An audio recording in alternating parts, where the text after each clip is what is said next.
Hoy tenemos esta reflexión, no es una predicación, es un tema importante a pensar sobre el tema de la confesionalidad. Y vamos a estar pensando este tema de la siguiente manera, tratando de definir qué queremos decir con ser confesional. Luego vamos a ver un panorama muy breve acerca de lo que la Biblia nos dice acerca de qué es ser confesional y finalmente, ¿para qué sirve eso que decimos ser confesional? Este año celebramos 506 años de la Reforma Protestante. Como iglesias protestantes evangélicas, estamos conmemorando este gran hecho histórico que cambió el mundo. Y ciertamente muchas personas, muchas iglesias se reúnen exactamente para poder reflexionar en torno a este tema, pensar, ver la vida generalmente de varios de los personajes importantes que marcaron esta época, como el que siempre se conoce, Martín Lutero, clavando las 95 tesis. Y esto es muy bueno, es muy importante hacerlo. Sin embargo, cada año que nos juntamos a reflexionar sobre este tema, tenemos que pensar cuántos mitos hay acerca de la Reforma Protestante también. Cuántas cosas se nos han transmitido que no son correctas y que por tanto tenemos que pensar de forma clara y adecuada. Por ejemplo, ¿cuál es el relato que generalmente se nos dice acerca de la Reforma Protestante? Se nos dice más o menos así: la iglesia cuando nació, ¿cierto? Y empezó en la iglesia primitiva y luego vinieron los que se conocen como padres de la iglesia y después vino lo que se conoce como Concilio de Nicea. Estuvo bien la iglesia hasta ese tiempo, pero luego vino una época de oscuridad, tan oscura, tan profunda, tan perdida, que la iglesia se perdió, desapareció. En lo que viene, ¿cierto? Lo que se le conoce como la iglesia medieval. Y luego dicen, ¿cierto?, que aparece la Reforma Protestante, la luz después de las tinieblas, incluso tenemos frases, ¿cierto?, para eso. Ahora, ese relato, hermanos, ¿hasta qué punto es cierto? ¿Hasta qué punto es correcto pensar que eso es así?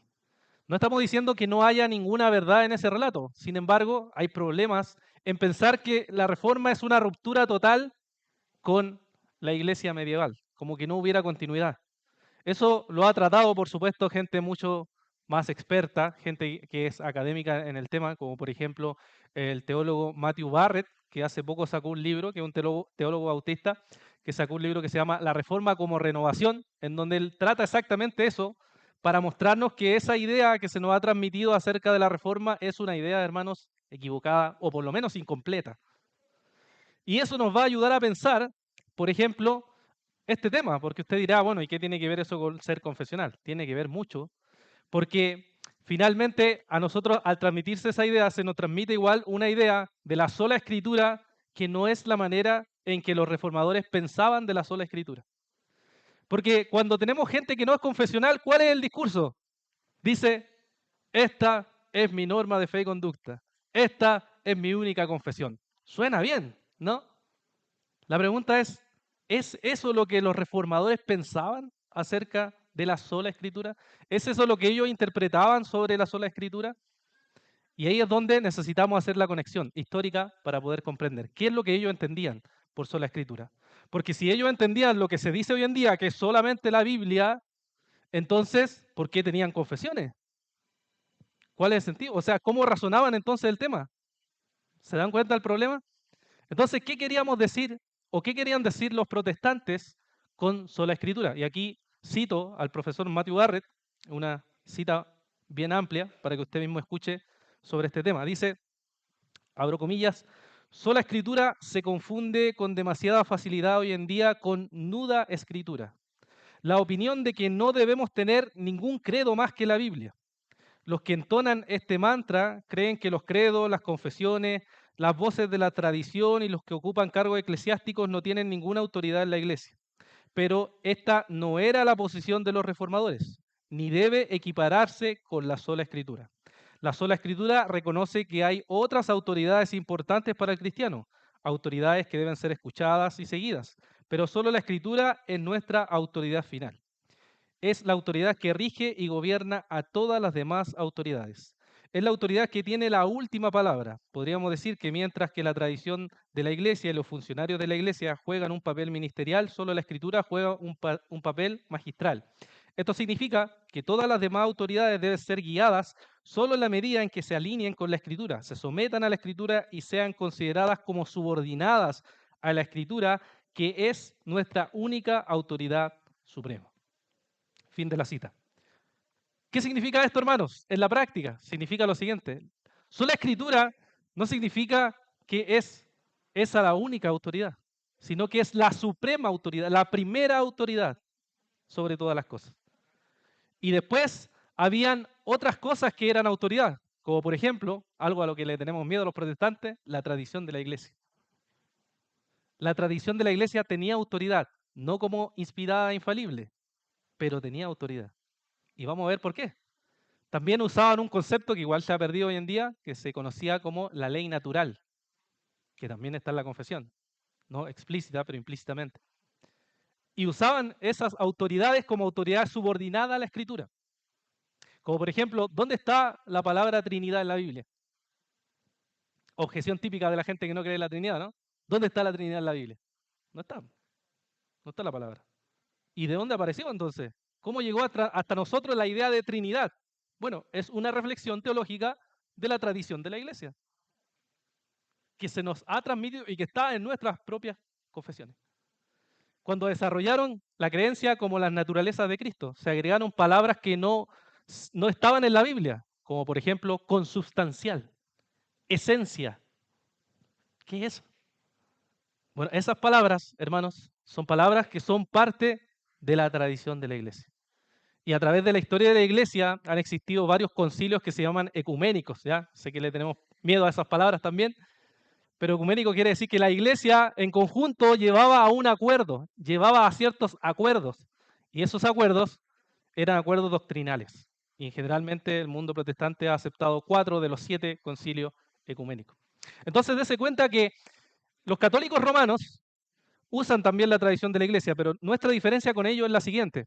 Ellos dicen, tenemos la escritura, tenemos la tradición y el magisterio es quien interpreta eso y finalmente los creyentes de la Iglesia Católica Romana deben someterse a esa autoridad.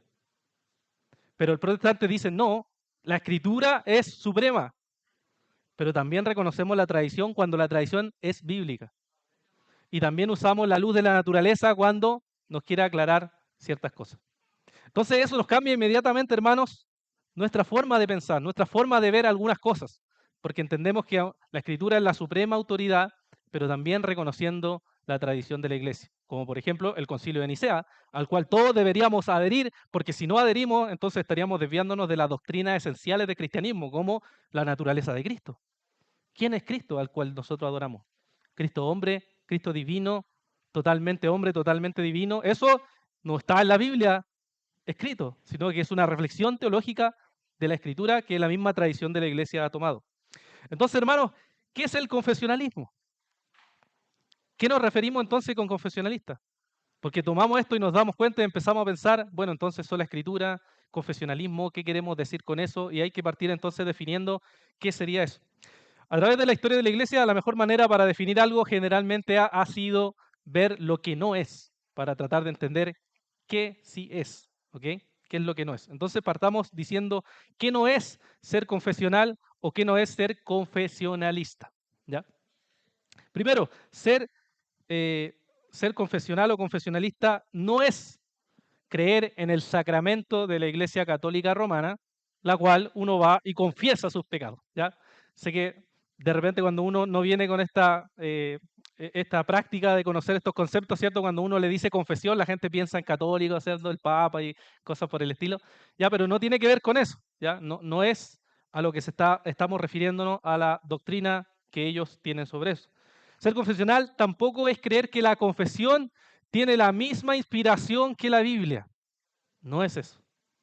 Es, como decía bien Pastor Esteban, ¿cierto? La interpretación que nosotros entendemos de la Escritura y la cual vemos que la Escritura nos dice, nos enseña acerca de la palabra del Señor.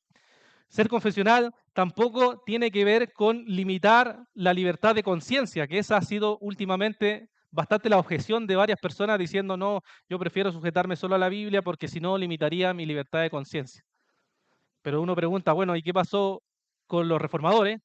que creían en las confesiones, pero ellos no pensaban que era una limitación de conciencia para nada. Al contrario, pensaban que era necesario, que era totalmente necesario tener confesiones, porque si no, no habría ningún orden, ninguna estructura dentro de las iglesias.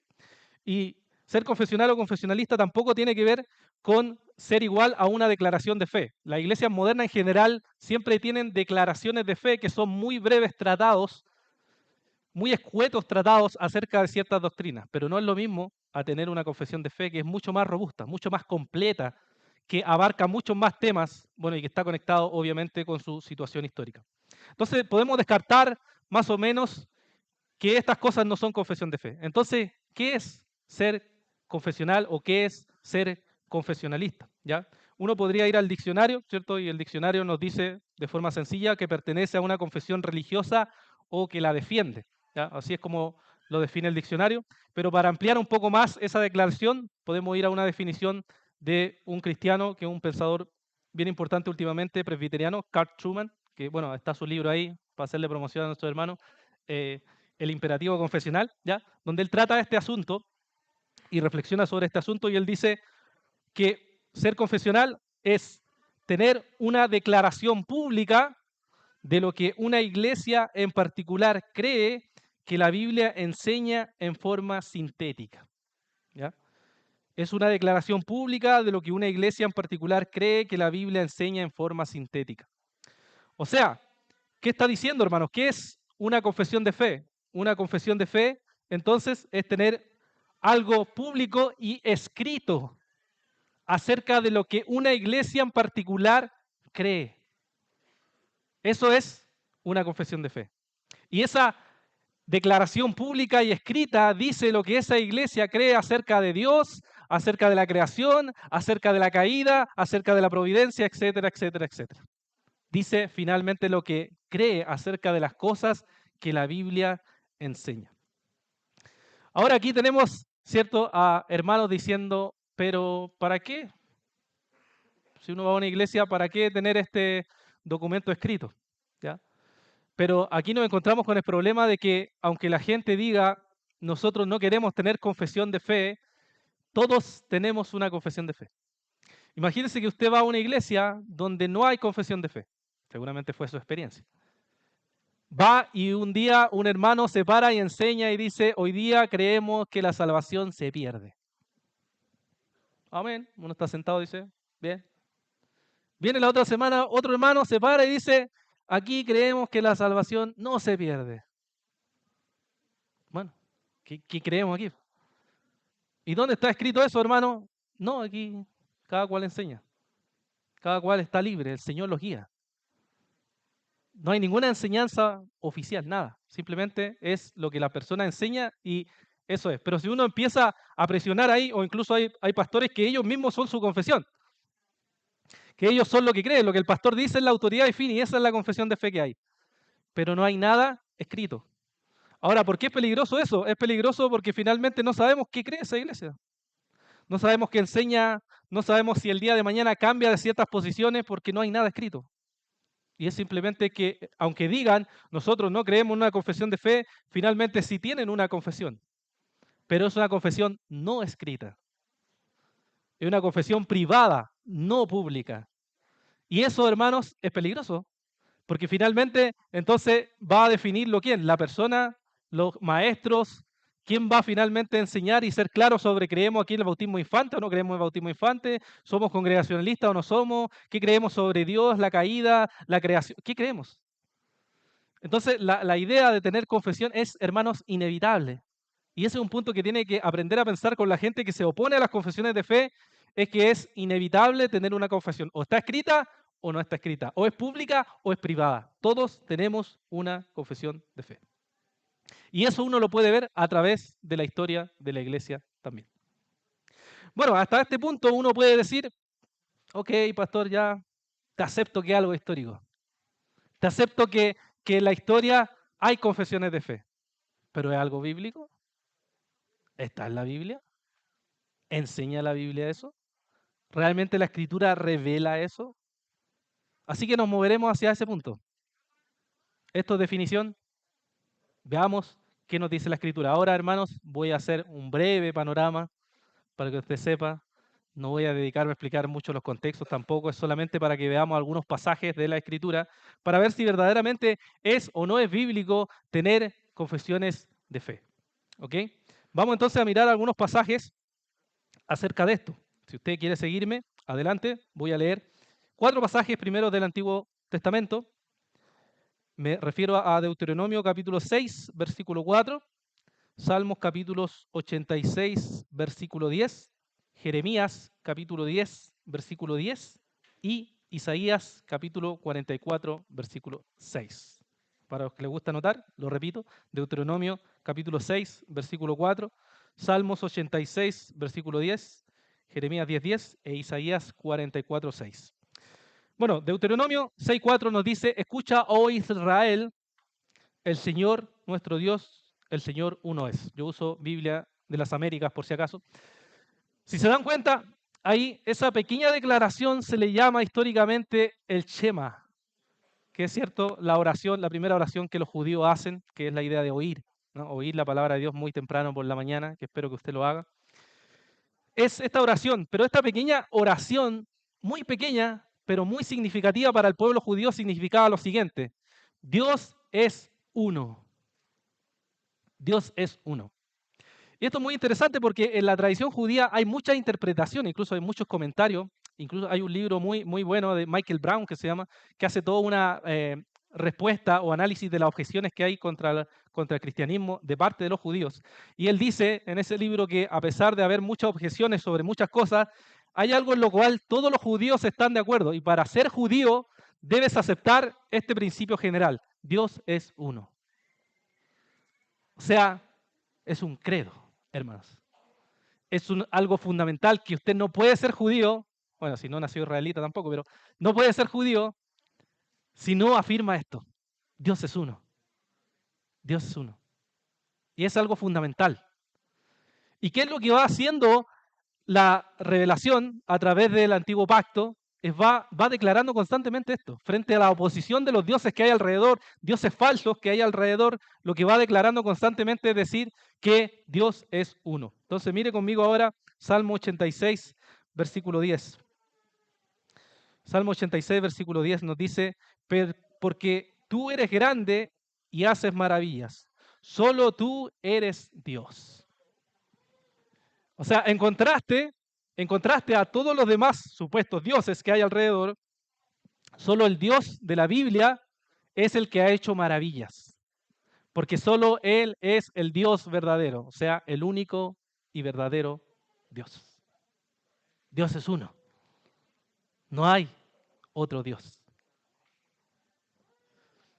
Jeremías capítulo 10, versículo 10 dice, y aquí está peleando en contraste directamente con los falsos dioses o los ídolos que tenían en el pueblo, dice, pero el Señor es el Dios verdadero, Él es el Dios vivo y el Rey eterno. Ante su enojo tiembla la tierra y las naciones son impotentes ante su indignación. Está diciendo, miren, los otros dioses se creen dioses poderosos, pero en verdad el único Dios verdadero y vivo es el Dios de la Escritura. No hay otro Dios vivo. Los otros son dioses muertos, tienen boca y no hablan, tienen ojos y no ven y ya conocen lo demás. Son dioses falsos. Pero el Dios de Israel es el Dios vivo y verdadero. Y finalmente Isaías 44:6, que nos dice, así dice el Señor, el Rey de Israel y su Redentor, el Señor de los ejércitos, yo soy el primero, yo soy el último, y fuera de mí no hay Dios. No hay Dios. Entonces, si uno toma esta cita, y muchas más que podría agregar, pero no tenemos el tiempo para hacerlo, puede concluir fácilmente, este es un credo fundamental para el pueblo, que en el Nuevo Pacto, el Nuevo Testamento, sigue exactamente con esta creencia. Hay un solo mediador entre Dios y los hombres, ¿no? Hay un solo Dios, un solo Señor. Y ese es un credo fundamental que tenía el pueblo y que era inamovible. Y que nadie que dijera yo quiero ser parte del pueblo no podía creer, tenía que aceptar. Y es uno de los pequeños y primeros credos más fundamentales que uno puede ver en la Escritura. Ya, pastor, sí, pero es el antiguo pacto. ¿Y qué es del Nuevo Testamento? ¿Hay algo en la Escritura? Bueno, el Nuevo Testamento yo diría que es mucho más claro aún acerca de esto. Vamos a leer nuevamente varias citas para ver este patrón que hay de doctrinas. Si quiere acompañarme también, voy a leer 3 versículos. Primera de Timoteo capítulo 3, versículo 16. Filipenses capítulo 2, versículos 5 al 11. Y Primera de Juan capítulo 4, versículos 2 y 3. Primera de Timoteo capítulo 3, versículo 16. Filipenses 2, versículos 5 al 11. Y Primera de Juan 4, versos 2 y 3. Dice Timoteo, e indiscutiblemente grande es el misterio de la piedad, que Él fue manifestado en la carne, vindicado en el Espíritu, contemplado por los ángeles, proclamado entre las naciones, creído en el mundo, recibido arriba en gloria. Si ha observado con cuidado en su Biblia, va a ver que esto a veces está como muy juntito, ¿cierto?, en las Biblias, porque los estudiosos dicen que lo más probable es que esto era un himno de la iglesia. ¿Y los himnos qué es lo que cantan? Creencias. Y las creencias son declaraciones o confesiones de fe. Cosas esenciales que la iglesia cantaba y creía acerca de Dios, que Cristo, por ejemplo, se encarnó, lo que llamamos la encarnación. Cristo se hizo hombre, Juan 1, ¿no? El Evangelio de Juan 1, y habitó entre los hombres. Una creencia fundamental para que nosotros seamos cristianos, ¿cuál es? Creer que Cristo se hizo hombre. Creer que Dios eterno se hizo hombre. Es una creencia fundamental y está aquí, ya lo cantaban los cristianos primitivos. Incluso hay libros también que estudian el tema muy detalladamente sobre este tema. Entonces ya era un himno, ya era un credo, ya era una canción que estaba cantada por las iglesias primitivas de la época. Si uno va a Filipenses se encuentra nuevamente con esta belleza de cómo está estructurado. Filipenses capítulo 2, versículos 5 al 11 dice, haya pues, Pablo sabemos en la cárcel, en ustedes esta actitud que hubo también en Cristo Jesús, el cual, aunque existía en forma de Dios, no consideró el ser igual a Dios como algo a que aferrarse, sino que se despojó a sí mismo tomando forma de siervo, haciéndose semejante a los hombres, hallándose en forma de hombre, se humilló él mismo, haciéndose obediente hasta la muerte y muerte de cruz. Por lo cual Dios también lo exaltó a lo sumo y le confirió el nombre que es sobre todo nombre, para que al nombre de Jesús se doble toda rodilla de los que están en el cielo y en la tierra y debajo de la tierra, y toda lengua confiese que Jesucristo es Señor, para gloria de Dios Padre. Ahora se ha observado nuevamente con cuidado, ¿cierto? Los estudiosos dicen que esto va así, ¿no? Descendiendo y después va ascendiendo.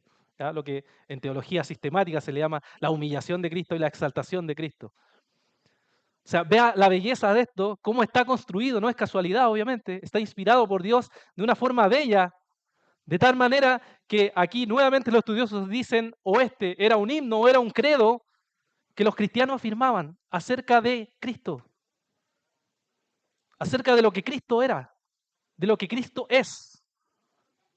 Es una confesión, una declaración que dice, esto es Cristo al cual nosotros adoramos. No es cualquier cosa, es Dios que se ha humillado hasta lo más profundo y luego ha sido exaltado hasta lo más glorioso. Algo maravilloso, ¿no? Algo que debe siempre llevarnos a la adoración por lo glorioso que es. Entonces podemos ver, hermanos, que esto eran parte de los pequeños credos que habían en la iglesia que estaba reflexionando. ¿Y qué nos dice Primera de Juan? Nos dice lo siguiente. Primera de Juan, capítulo 4, versículos 2 y 3, dice, en esto ustedes conocen el Espíritu de Dios. Todo espíritu que confiesa que Jesucristo ha venido en carne es de Dios. Y todo espíritu que no confiesa a Jesús no es de Dios. Y este es el espíritu del anticristo, del cual ustedes han oído que viene y que ahora ya está en el mundo. O sea, dice, si usted no confiesa que Cristo se ha encarnado, usted no es cristiano. Si usted no confiesa eso, no es cristiano, le está diciendo. Porque había movimientos en la época, ¿cierto? Que se conocen como los gnósticos, que estaban oponiéndose a decir que Cristo se había encarnado, porque esto del cuerpo físico es malo, es negativo, ¿cierto? Influenciados por las filosofías paganas. Entonces ellos decían que Jesús, en verdad, aparentemente se encarnó, aparentemente fue cuerpo, pero no es cuerpo. Pero aquí dice que el que no confiesa que Cristo se encarnó, entonces no puede ser cristiano. ¿Y qué es eso, hermano? Una confesión. Es confesar acerca de quién es Jesús. Nosotros cristianos confesamos quién es Jesús. Tenemos que confesar quién es Jesús. Jesús es Dios encarnado. Y ahora cuando Pablo escribe en las cartas pastorales, Timoteo, segunda de Timoteo y Tito, ¿cierto? Cuando escribe, siempre a Timoteo o a Tito le dice constantemente, retén las sanas palabras, guarda la sana doctrina, ¿no? Algunos versículos, por ejemplo, el 4:6 de primera de Timoteo nos dice, al señalar estas cosas a los hermanos, será un buen ministro de Jesucristo, nutrido de las palabras de fe y de la buena doctrina que has seguido. En la misma carta, capítulo 6, versículo 3, les dice, si alguien enseña una doctrina diferente y no se conforma a las palabras sanas, las de nuestro Señor Jesucristo, y a la doctrina que es conforme a la piedad, entonces está envanecido. En la segunda carta, comenzando en el capítulo 1, Pablo le dice a Timoteo, retén la norma de las sanas palabras que has oído en la fe y en el amor en Cristo Jesús. Capítulo 1, versículo 13 al 14. Guarda mediante el Espíritu Santo que habita en nosotros el tesoro que te ha sido encomendado. Y así podríamos seguir añadiendo citas. ¿Qué nos dice, hermanos, eso? ¿Cuál es la sana doctrina? ¿Cuál es el tesoro? ¿Usted sabe cuál es el tesoro? ¿Cuál es la sana doctrina? Pablo la dice, ¿dónde? ¿Dónde dice? Entonces, ¿cuál es? Era una doctrina que los que estaban en aquel momento sabían. Era una confesión, un credo que ellos ya sabían que tenían que transmitir. No podían alterarlo. Eso era una doctrina que ellos tenían que transmitir. Algo ya que estaba fijado. Como nos dice, por ejemplo, el libro de Judas, pequeño libro de Judas, en el verso 3, que nos dice, amados, por el gran empeño que tenía en escribirle acerca de nuestra común salvación, he tenido la necesidad de exhortarles a luchar ardientemente por la fe, una vez dada a los santos, por la fe. ¿Cuál fe? ¿Dónde está? La fe era un conjunto de doctrinas que ellos ya conocían y que ellos ya tenían que defender. Tenían ya una confesión, la cual ellos tenían que defender y mantener y confesar. Entonces podemos ver, hermanos, si uno hace, obviamente, como esto lo he hecho, un panorama breve de la Escritura, podemos ver que hay doctrinas que ya eran aceptadas y que esas doctrinas tenían que ser creídas para que uno fuera cristiano, porque si no, no era cristiano. O si usted quiere, puede avanzar a los documentos apostólicos. Por ejemplo, la Didache, que fue un documento uno de los primeros documentos que se llama la enseñanza, que alude a que, por ejemplo, para que alguien se bautice, tenía que bautizarse en el nombre del Dios Trino. Entonces, había una creencia, ¿cierto?, definida, los cuales los cristianos sabían. Y si uno hace el ejercicio histórico y salta de ahí al siglo XVI, que es la Reforma Protestante, y empieza a examinar eso, se da cuenta que todas las denominaciones históricas tenían confesiones. Aquí le hacemos publicidad a un nuevo libro, Confesiones Reformadas, ¿ya? Un buen libro que salió hace poco, donde exactamente lo que hace ahí es tomar y mostrar cómo todas las denominaciones y todos los grupos reformados tenían confesiones. Los luteranos tienen su confesión de Augsburgo, los anglicanos tienen los artículos de la religión, los presbiterianos tienen la confesión de Westminster, los independientes tenían la confesión de Saboya, y los bautistas, ¿qué? 1689. Pero hay muchas más confesiones que esas, hermanos, dentro de la denominación bautista. La nuestra es de línea particular o reformada, pero los bautistas generales, o sea, arminianos, ellos también tenían confesiones de fe, hermano. O sea, en ese siglo todos tenían confesiones. Es extraño ver gente sin confesiones. Todos tenían confesiones. Y todos creían en la sola escritura. Entonces, cuando la gente dice, yo creo en la sola escritura, pero yo no tengo confesiones porque creo solo en la Biblia, bueno, hermano, déjeme decirle que esa no era la visión que los hermanos tenían. Porque no veían este problema que vemos hoy, que se le llama, bueno, autores como Matthew Barrell le dice el biblicismo. Cada detalle tiene que estar en la Biblia. Cómo me visto, cómo camino, qué veo en la televisión.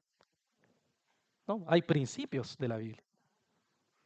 Y después uno razona a través de esos principios. Y piensa, ¿qué ha hecho la iglesia a través de los siglos? ¿Qué ha pensado? Y también usa la razón que Dios le dio para pensar el tema. Y así uno va desarrollando los temas. ¿Se dan cuenta? Y así uno va viendo lo que dice. Entonces, todos han mantenido esta idea de tener confesiones porque veían esto mismo que les he mostrado de forma panorámica hoy, que todas las iglesias protestantes tenían confesiones. Ahora, una pregunta bien interesante a pensar es ¿por qué hemos abandonado las confesiones? ¿Por qué se han abandonado? Y nuevamente el profesor Carl Truman ha dado un par de razones que a mí me parecen bastante interesantes y que seguramente a usted también le pueden parecer interesantes, que son algunas para nombrarlas rápido. Primero, dice que el mundo protestante tiene un gran problema con la historia. Es ahistórico. O sea, ahistórico es contra la historia, que estamos muy desapegados de la historia. Creemos que nosotros inventamos la rueda. Creemos que nosotros creamos la iglesia, que el Evangelio nació hace un siglo atrás. Hermano, el Evangelio ha estado siglos y siglos.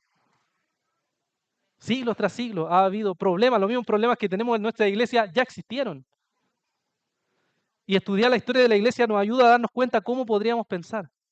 Por ejemplo, ¿cuántos de nosotros conocemos los tesoros de la iglesia primitiva, de los padres de la iglesia, o cuántos conocemos los tesoros que hay en la iglesia medieval? No, es que eso es tiempo oscuro, no había nada bueno.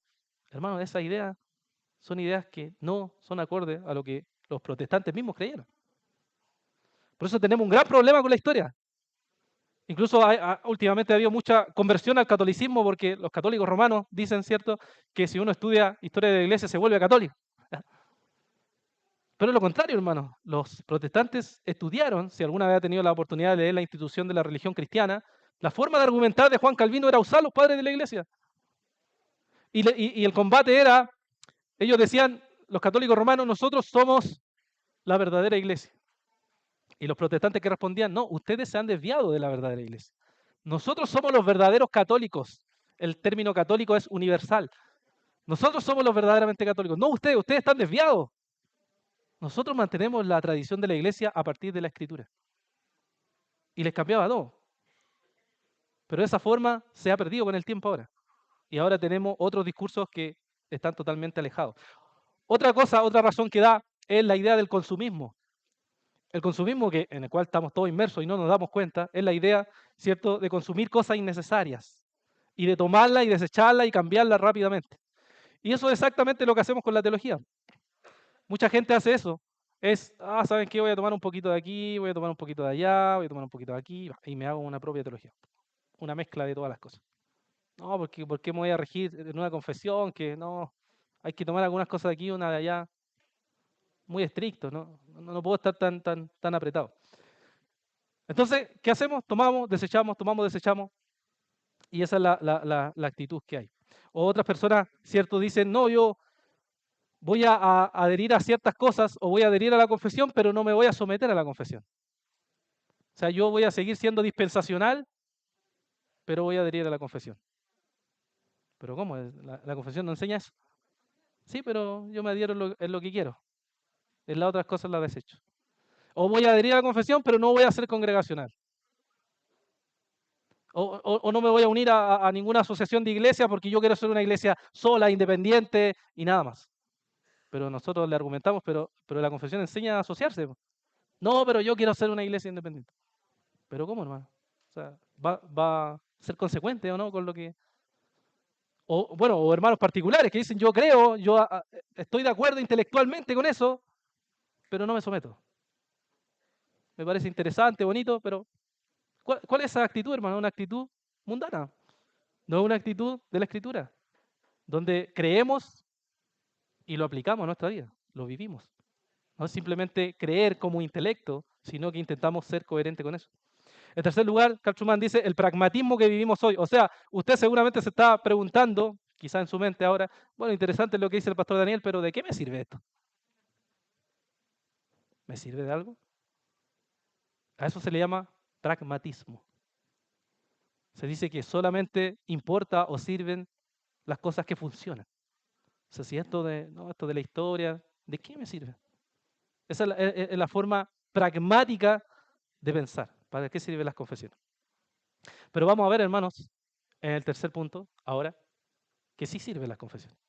Entonces definimos lo que es, vimos lo que la Biblia nos dice de forma general y ahora tratemos de dar algunos puntos para esto. ¿Para qué sirven las confesiones? ¿De qué van a servir las confesiones, hermanos? Y aquí podemos ver 7 razones, que igual vamos a ver de forma breve, 7 razones acerca de qué sirven las confesiones. Primero, hermanos, la primera razón es que sirven para promover la unidad cristiana. Sirven para promover la unidad cristiana. Piense en Jesús, Juan capítulo 17, versículo 11 y versículo 21. Oración sacerdotal de Jesús. ¿Qué está orando Jesús? Leamos, dice Juan 17, 11. Yo estoy en el mundo, pero ellos sí están en el mundo. Perdón, yo no estoy en el mundo, pero ellos sí están en el mundo y yo voy a ti. Padre Santo, guárdalos en tu nombre, el nombre que me has dado, para que sean uno, así como nosotros somos uno. Verso 21. Para que todos sean uno, como tú, oh Padre, estás en mí y yo en ti, que también ellos estén en nosotros para que el mundo crea que tú me enviaste. Uno. Y digámoslo, hermano, a los protestantes se nos hace un problema esta oración, porque no somos uno. ¿Cuánta fragmentación hay entre nosotros? ¿Cuánta división hay entre la iglesia? Es la verdad. Y al católico romano le encanta sacar ese argumento. Y decirle, bueno, que ustedes todos están divididos. Se pelean porque no le gusta el color de pelo, el peinado del pastor, me divido. Se dividen por todo. Ninguna razón de peso incluso. Entonces, Jesús nos llama a la unidad. Y lo que hacen las confesiones, hermanos, paradójicamente para la persona que dice, no, las confesiones separan, las confesiones unen, hermanos. Porque estamos unidos en doctrinas en común. Si usted hace el ejercicio de comparar la confesión de 1689 con la confesión presbiteriana, la confesión anglicana y la confesión luterana, yo le digo que el 90-80% están en común. Acerca de la Trinidad, de la Iglesia, acerca de muchas cosas, tenemos en común. Y eso va a hacer que usted se pueda acercar a algún hermano de esa denominación y tener una buena amistad, una buena hermandad sin ningún problema. ¿Por qué? Porque están las cosas en común. Obviamente nos vamos a distinguir en cosas, eclesiología, bautismo, etcétera. Pero hay cosas en común. Yo tengo mismo, y mis hermanos pastores saben, ¿cierto? Amigos de otras denominaciones donde compartimos una fraternidad, sin problema. ¿Por qué? Porque entendemos las cosas en común, marcamos bien lo que creemos, pero tenemos cosas en común. Y eso es exactamente lo que hacen las confesiones, mantienen la unidad cristiana. En segundo lugar, sirven para promover la unidad local. Esto estamos hablando en términos generales, pero en términos locales, de la iglesia a la cual usted asiste, va a promover la unidad entre ustedes. Por eso Pablo dice en Efesios capítulo 4, versículo 1 al 3, dice, yo pues, prisionero del Señor, les ruego que ustedes vivan de una manera digna de la vocación con que han sido llamados, que vivan con toda humildad y mansedumbre, con paciencia, soportándose los unos a otros en amor, esforzándose por preservar la unidad del Espíritu, que es el vínculo de la paz. ¿Cómo se podría mantener, hermanos, en una iglesia local la unidad del Espíritu si es que no se cree lo mismo? ¿Es posible? Probablemente algo, pero mantenerla plenamente no es posible. Si como dijimos en el ejemplo, uno enseña una cosa y otro enseña otra cosa y no hay claridad de la enseñanza, entonces no va a haber unidad en la iglesia local. Es casi imposible que haya una unidad en la iglesia local. ¿Por qué? Porque están enseñando cosas diferentes. En tercer lugar, hermanos, lo que hace también las confesiones es que sirven para limitar el poder de la iglesia y el poder también de sus oficiales. Una vez escuché una historia, triste historia por supuesto, de una iglesia bautista que dijo, nosotros entendemos que el pastorado femenino no es bíblico. Entendemos que no está en la escritura. Pero sin embargo, la mayoría de aquí está de acuerdo en hacerlo. Entonces, como somos una iglesia, democracia pura, votamos que sí se puede ordenar a una mujer. Y uno dice, ¿qué es eso? Bueno, si tuvieran confesiones, la confesión dice no. No. Porque le limitaría eso. No es que la iglesia sea democracia, como ya lo va a enseñar bien nuestro pastor, sino que la confesión dice claramente lo que cree, o hay casos más extremos, lamentables, como aprobar, porque toda la iglesia está de acuerdo, aprueba el matrimonio homosexual, por ejemplo. No, estamos todos de acuerdo aquí, así que somos una iglesia, estamos de acuerdo. Genial. No, no puede ser, porque Ya creemos algo y ese algo está definido en la palabra de Dios. Y esa palabra de Dios está interpretada por la confesión y por tanto ya está regulado. No puede creerse lo que uno quiera. También un oficial, imagínense que un pastor, ¿cierto?, que puede ser bautista y que de un día a otro cambia su posición y dice, ¿saben qué, pastores? Ya ahora ya no soy bautista, sino que ahora creo en el bautismo de infantes. Y como yo soy el pastor aquí, ustedes se tienen que sujetar a mí. ¿Qué dirían como congregación? ¿Amén? No, no, pastor. Entendemos que usted ha cambiado de posición, respetuosamente lo entendemos, pero nosotros ya tenemos una confesión de fe. Nosotros ya creemos algo. Entonces, si usted cambió, bueno, le invitamos a que usted se retire, pastor, si quiere. Porque no es lo que la iglesia cree. La iglesia ya acordó algo. Y el pastor, generalmente, no sé si aquí en Chile, pero en Estados Unidos, se jura por la confesión. O sea, el que va a enseñar se compromete total y plenamente a que va a enseñar lo que cree de la confesión. Y si él cambia de opinión, tiene que decirlo a la congregación. Y puede retirarse, sin problema. Pero si uno está comprometido con algo y la iglesia está comprometida por algo, aunque el pastor cambie de opinión, la confesión ya está, ya creemos algo. ¿Me entiendes? Y eso limita el poder tanto de los oficiales como de la congregación si piensa que tiene una especie de poder absoluto. En cuarto lugar, la confesión, hermano, sirve para aceptar miembros de la iglesia local.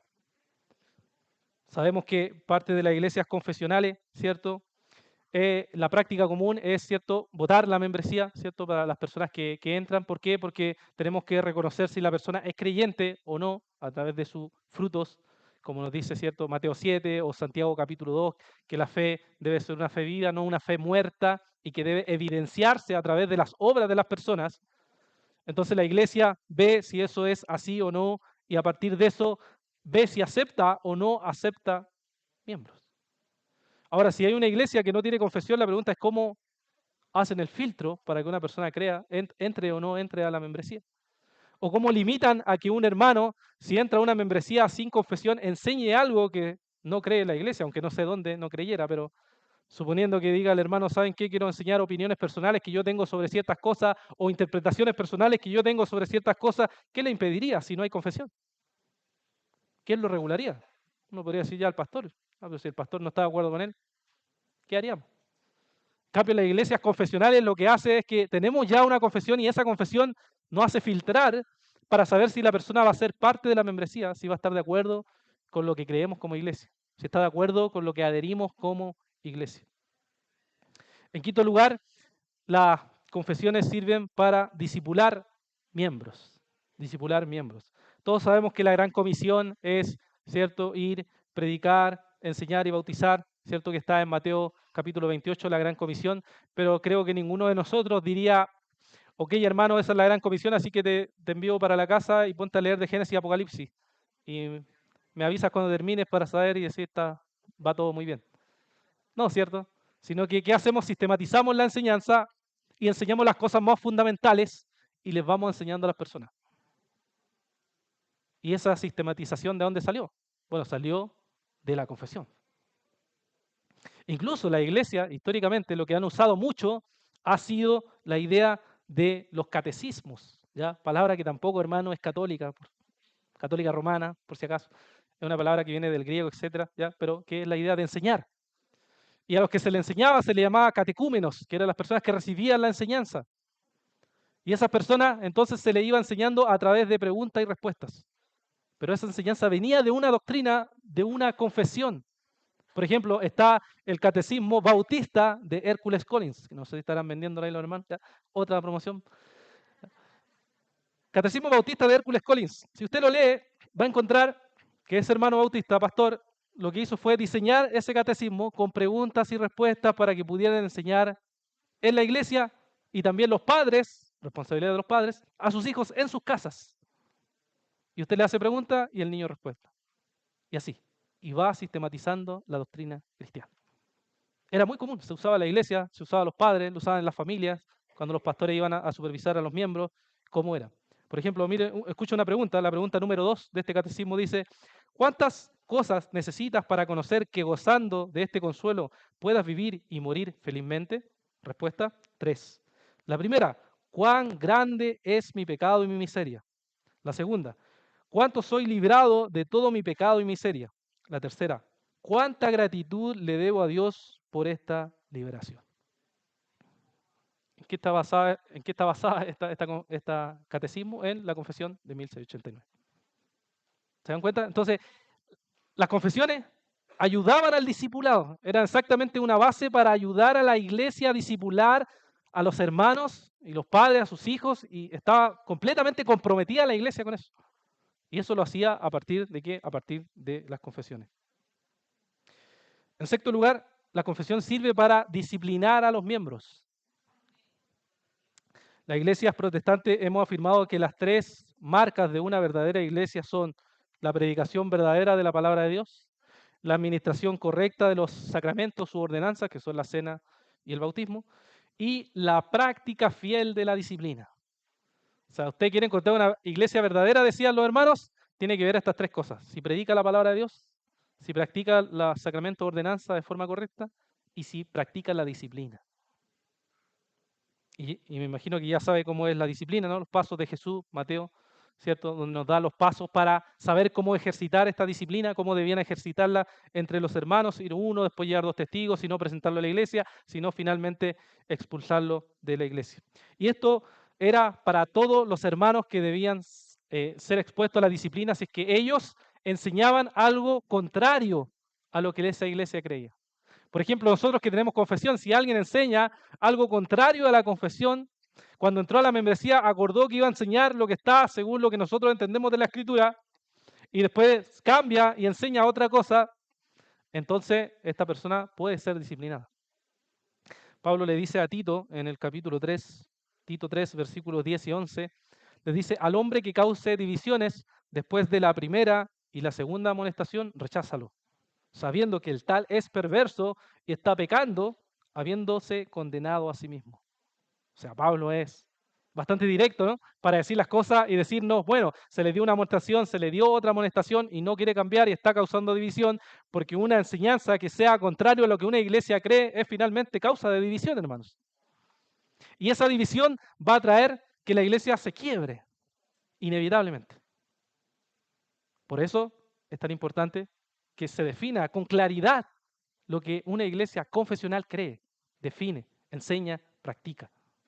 Porque si no, va a causar división. Entonces, una persona así debe ser expulsada de la membresía y para eso sirve las confesiones. Para mostrarnos cómo podemos disciplinar. En ese caso, por supuesto, hay muchos otros casos de disciplina, pero estamos pensando solo ahora en este caso de doctrina. Y finalmente, esta para mí, hermano, sinceramente, es la máxima razón por la cual yo creo en las confesiones. Y es la siguiente. En séptimo lugar, las confesiones sirven para alabar al Dios Trino, para exaltar al Dios Trino. Hermano, fíjese, si usted se reuniera con un unitario, con un testigo de Jehová y con un mormón, si usted se junta y dice, ¿usted cree que la Biblia es la palabra de Dios? Van a decir los tres, sí, creemos. ¿Usted cree que Jesús es un hombre muy sabio que vino a este mundo y fue un profeta? Sí, los tres van a decir sí. Pero cuando llegamos a la pregunta, ¿usted cree que Jesús es Dios encarnado? No. Ahí van a decir ellos, no. Y esa es la diferencia, pues, hermano. Nosotros creemos en un Dios trino. Eso es lo fundamental de que usted sea cristiano. La Trinidad es la que nos define para ser cristianos. Y por eso los otros grupos religiosos no creen en la Trinidad, no creen en este Dios trino que nosotros adoramos, Padre, Hijo y Espíritu Santo. Un solo ser, tres personas.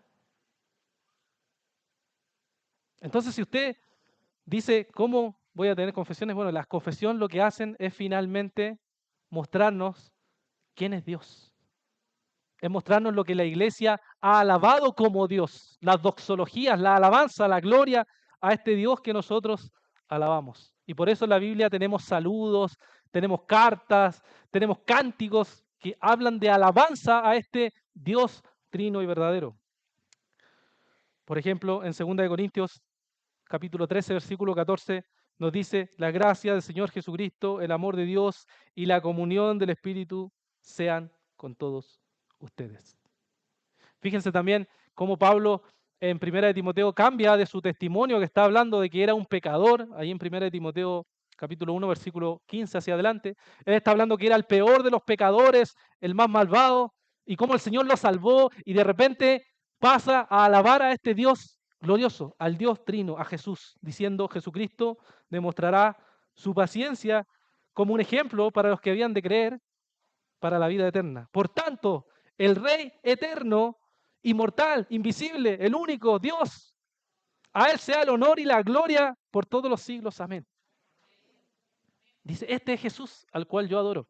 No es cualquier Jesús, no un Jesús comunista, no un Jesús hippie, es el Jesús de la Escritura, el Jesús que la iglesia a través de los siglos ha adorado.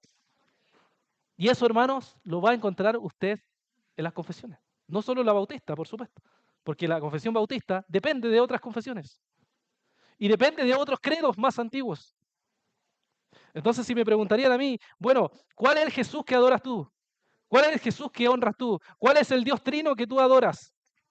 Yo le respondería, ¿sabe qué? Le respondería lo siguiente, que el Señor, nuestro Dios, es un Dios único, vivo, verdadero, cuya subsistencia está en Él mismo y es el mismo, infinito en su ser y perfección, cuya esencia no puede ser comprendida por nadie sino por sí mismo, es espíritu purísimo, invisible, sin cuerpo, miembros o pasiones, el único que tiene inmortalidad, que habita en luz inaccesible, es inmutable, inmenso, eterno, inescrutable, todopoderoso, infinito en todos los sentidos, sapientísimo, santísimo, libérrimo, absoluto, que hace todas las cosas según su inmutable y justísima voluntad para su propia gloria, amantísimo, benigno y así, hermanos. Le respondería, esto es lo que yo creo, lo que la confesión declara de Dios. Y le diría, yo creo en este Dios trino, que me dice también la confesión que es un ser divino infinito en tres subsistencias. El Padre, el Verbo y el Espíritu Santo, de una sustancia, de un poder, de una eternidad, teniendo cada una la esencia divina, pero la esencia indivisa. El Padre no es de nadie, ni por generación, ni por procesión. El Hijo es engendrado eternamente del Padre y el Espíritu Santo procede del Padre y del Hijo. Todos ellos son infinitos sin principio y por tanto son un solo Dios que no ha de ser dividido en naturaleza y ser, sino distinguido por varias propiedades relativas, peculiares y relaciones personales. Dicha doctrina de la Trinidad es el fundamento de toda nuestra comunión con Dios y nuestra consoladora dependencia de Él. Eso le respondería, hermanos. Ese es al Dios que yo adoro, al Dios Trino, que está revelado en la palabra de Dios, pero también reflexionado a través de los siglos en las confesiones de fe. Y por eso soy confesional. Oremos. Padre, te damos las gracias, Señor, por este día, gracias por este tiempo que hemos tenido de meditar un poco en tu palabra. Señor, ayúdanos a comprender el valor y la preciosidad, Señor, que hay en tener estas confesiones, Señor, que nos llaman, que nos invitan, Señor, a mirar cómo tú, Señor, tu Espíritu Santo ha guiado a tantos hombres y mujeres, Señor, a pensar en la palabra, Señor, a masticar tu palabra, a meditar en la palabra, a ver, Señor, cómo ella nos ha revelado este gran misterio de la Santísima Trinidad, Señor, que es algo maravilloso, es algo asombroso, es algo que debería llevarnos, Señor, en adoración, postrado, Señor, y que nos impulsa a vivir para tu gloria en este mundo, Señor. Padre, ayúdanos, Señor, a honrarte y a glorificarte como iglesia. Ayúdanos, Señor, a vivir para tu gloria, Señor. Ayúdanos, Señor, a que cada día vivamos para ti en todas las cosas.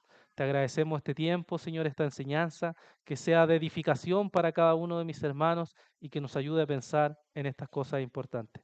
Las pedimos en el nombre de Jesús. Amén.